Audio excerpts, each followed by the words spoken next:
Hello friends, hope you are good. This is our lecture number 40 of unit number 5, that is design of engine component. Today we are going to look into the design procedure of pistons.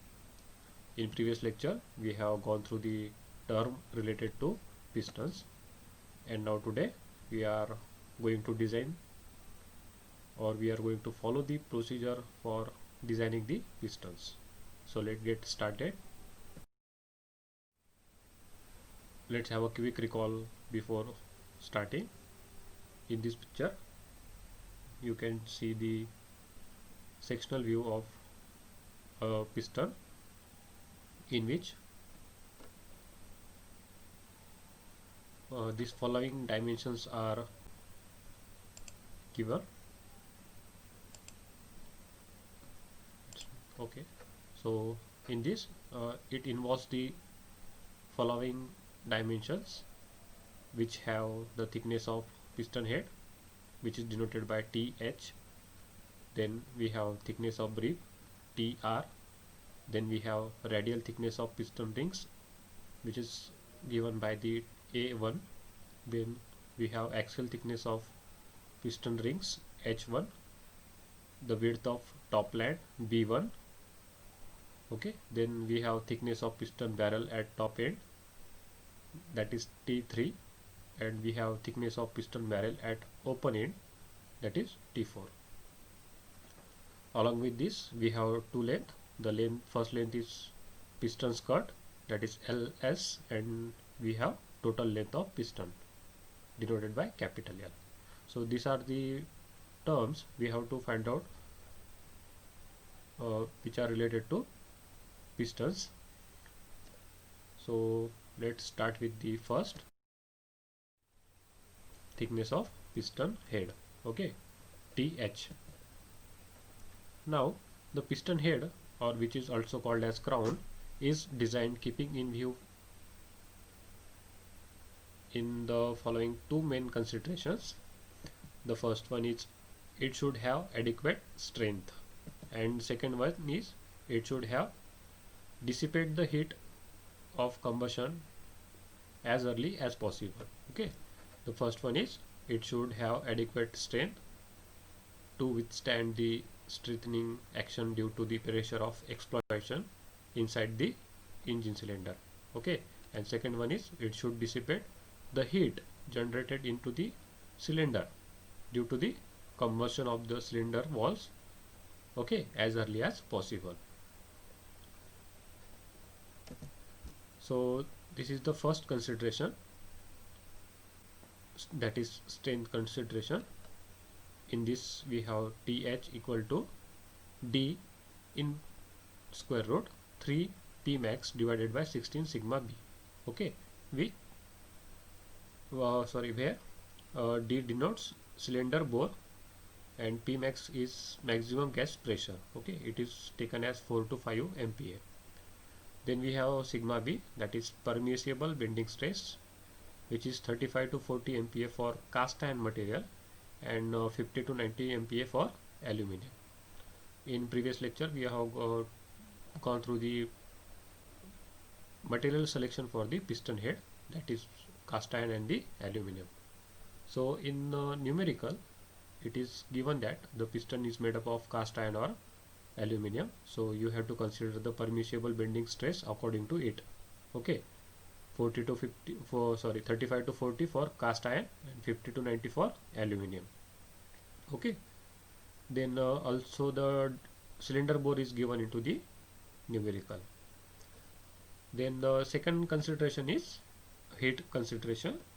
So according to it you have to use this formula, that is TH equal to in bracket H divided by 12.56 K in bracket TC minus TE bracket close into 10 to the power 3.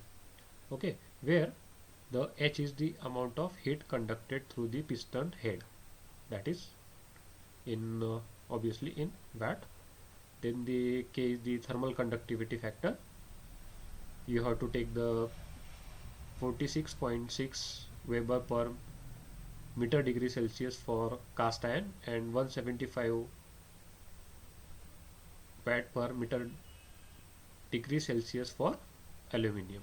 Okay, it might be given into your numerical itself. Okay, don't worry about this. Then we have TC and TE. Then TC is the temperature at the center of the piston head, and TE is the temperature at the edge of this piston head. Okay, so this is the difference between TE and TC is always 220 degrees Celsius for cast iron and 75 degrees Celsius for the aluminium. Okay, so according to this both formulae, you have to find out the TH value for strain conditioner and then TH value for heat dissipation consideration. And by finding the value of these two, you have to take the larger amount, okay, for the safe design of piston. Okay, if TH is consider the 100, TH is 100 for the strain conditioner, and TH for the heat dissipation is 105. So you should have to take 105, which is larger than the both value. Okay, we will see into the numerical, don't bother about it. Then the H for the consideration of heat dissipation, you have to find out first H, which is given by the C in bracket HCV into M into BP into 1000, where C is the ratio of heat absorbed by the piston to total heat developed by the cylinder, that is taken as 5%. Then HCV is the higher calorific value. You might know the higher calorific value for the diesel and petrol. The 44000 is kilojoule per kg for diesel and 47000 kilojoule per kg for petrol. Okay. Then M is the average fuel consumption. It is in the range of 0.24 to 0.3 kg per kilowatt per hour. Then brake power formula. Brake formula, it must be known by the every engineers. Okay, BP is given by PM into LAAL, that is land divided by 60, which is a kilowatt. Okay, where PM is mean effective pressure, L is the length, that is stroke length, then A is the cross section area, N is the number of stroke, then the divided by 60. Okay, for brake power. Now put this value into this equation, you will get the heat dissipation consideration. Okay, then the second term is thickness of rib, that is TR. It is given by the formula or by the empirical relation 1:3 to 1/2 times the TH, that is thickness of piston head. Okay, in the previous slide I have shown you to do two equations, that is stress equation and heat equation. We have taken the greater value of this. So for finding out the thickness of rib, you may take the 1/3 or half of that value. Okay, multiply by TH. Then the third term is radial thickness of piston ring, that is A1. It is given by the formula A1 equal to D1 in bracket square root of 3 PW divided by sigma T. Okay, where D1 is the diameter of cylinder bore and PW is the allowable pressure, which is 0.025 to 0.042 MPa. Then the sigma T is permissible tensile stress, which is in the range of 85 to 110 MPa. It is given into the numerical itself.